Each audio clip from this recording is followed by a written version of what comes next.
ભાવનગર શહેરની સર્ટી હોસ્પિટલમાં ફાયર વિભાગ દ્વારા મોક ડ્રીલનું આયોજન કરવામાં આવ્યું। સર્ટી હોસ્પિટલની ફાયર સમિતિ દ્વારા દર મહિનાની 6 તારીખે મોક ડ્રીલ યોજવામાં આવે છે।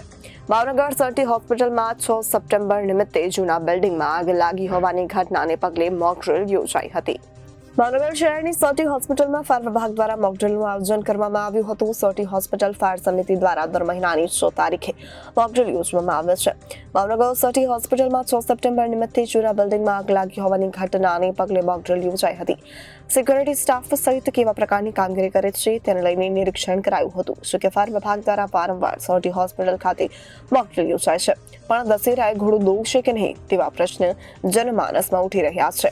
Doctor Chinmay Shah fire safety જે કમિટી છે સર્ટિફિકેટની એના નોડલ ઓફિસર છું। આપણે દરેક 6 તારીખે સરકારશ્રીના નિયમો અનુસાર જે અલગ અલગ જગ્યાએ સરકારમાં ફાયરના બનાવ બનતા હોય છે, તો એ આપણે જે ન બને અને ફાયર થાય તો આપણા નર્સિંગ સ્ટાફ છે, સિક્યુરિટી સ્ટાફ છે, ફાયર સ્ટાફ છે, એ કેટલાક ત્વરિત રીતે કામ કરે છે એ એક ચેકિંગ આપણે દર 6 તારીખે કરતા હોઈએ છીએ અને હોસ્પિટલના અલગ અલગ ભાગમાં કરતા હોય છે। તો આજે આપણે જે સીસીઓનો એરિયા છે જૂની બિલ્ડિંગમાં, એમાં આજે એ મોક ડ્રીલ કરી હતી અને એમાં જે 2 પેશન્ટ, એટલે આપણે જે જ્યારે મોક ડ્રીલ કરતા હોય ડમી પેશન્ટ જ હોય, એટલે એ પેશન્ટને આપણે બહુ સફળતાથી ઉગારી લીધા છે।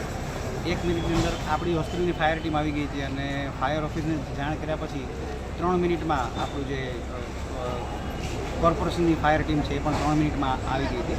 ઉપરાંત ડિઝાસ્ટરમાંથી અને પીજીવીસીએલમાંથી બધી જગ્યાએથી જે વ્યક્તિઓ છે એ વિધિન ટાઈમ લિમિટ અહીંયા પહોંચી ગયા હતા અને આપણે સારી રીતે આ મોક ડ્રીલ કરી છે। આનો મેઇન આદેશ એ જ છે કે બધાને જાગૃતતા રહે કે ભાઈ બાટલા છે તો ક્યારે ખોલવાના છે, કેવી રીતે ખોલવાના છે, અને સિક્યુરિટીની એ રીતે કે ભાઈ ગાડી આવે છે તો ક્યાંય વચ્ચે પબ્લિક નથી કે એને કેવી રીતે દૂર કરવી, કેવી રીતે લાઈનમાં, એટલે શું છે કે ભૂલી ના જવાય એટલા માટે દર મહિને આપણે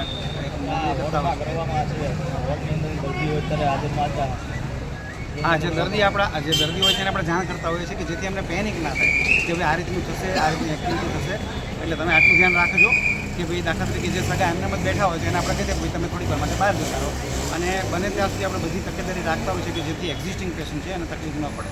સીસીયુમાં કરવાનું ખાસ કારણ એવું છે કે સીસીયુ એક એવી જગ્યા છે કે જ્યાં મેક્સિમમ ઓક્સિજન લાઇન હોય અને મેક્સિમમ ઇલેક્ટ્રિસિટી, કારણ કે વેન્ટિલેટર હોય અને એ બધું ચાલતું હોય, તો એ એક એવી જગ્યા છે કે જ્યાં મેક્સિમમ ફાયર થતા હોય। તમે અત્યાર સુધીના કોઈ પણ ન્યૂઝ જોયા હશે હોસ્પિટલના, તો મેક્સિમમ ફાયર આઈસીયુમાં થતા હોય છે, એટલે એ અઘરું એટલા માટે છે કે ત્યાં એક તો ક્રિટિકલ પેશન્ટ હોય, બહાર નીકળી ન શકે એવા હોય, અને ઉપરાંત સૌથી વધારે જગ્યાએ ત્યાં છે। તો એક બીજું નર્સિંગ સ્ટાફ છે અને બાકી જે અમારો સપોર્ટ સ્ટાફ છે ને એવી ટ્રેનિંગ પણ ત્યારે અમે આપતા હોઈએ છીએ અંદર ની બાજુ કે ભાઈ કદાચ ફાયર વધારે થઈ અને પેશન્ટને બહાર લઈ જવાના છે તો કેવી રીતે પેશન્ટને બહાર લઈ જવા, કે ઘણીવાર એવું હોય આપણી પાસે સ્ટ્રેચર લઈ જવાનો પણ ટાઈમ ના હોય તો જોડી બનાવીને કેવી રીતે લઈ જવા, એ બધી ટ્રેનિંગ પણ સાથે સાથે આપણે આપતા હોઈએ છીએ। Reporter Firoz Malik, Janadesh news, Surat.